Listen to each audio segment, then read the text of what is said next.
Filmar Alipayo at Andy Eigenman nagpa-tattoo together.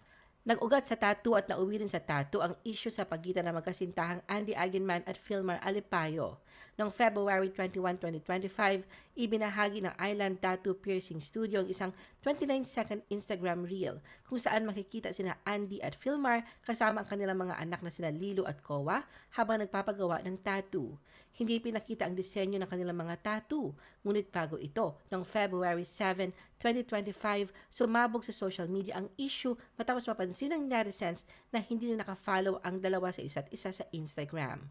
Sinundan ito ng mga patama sa IG stories hanggang sa isiniwalat ni Andy na nagpa-love couples tattoo si Filmar kasama ang isang babaeng nagngangalang Pernilla Shu nang hindi niya alam. Lumabas ang mga video kung saan kasama ni Filmar si Pernilla sa iba't ibang aktibidad sa Siargao. Ipinost pa ni Pernilla ang larawan nilang dalawa na nagpapakita ng kanilang matching tattoos na may numerong 224. Sa paglipas ng mga araw, nag-usap ng pribado sina Andy at Filmar.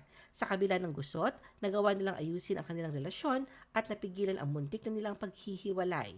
Hanggang ngayon ay hindi pa nagbibigay ng formal na pahayag si Pernilla, pero ang kaibigan niya si Derek Ramsey ang dumepensa sa kanya.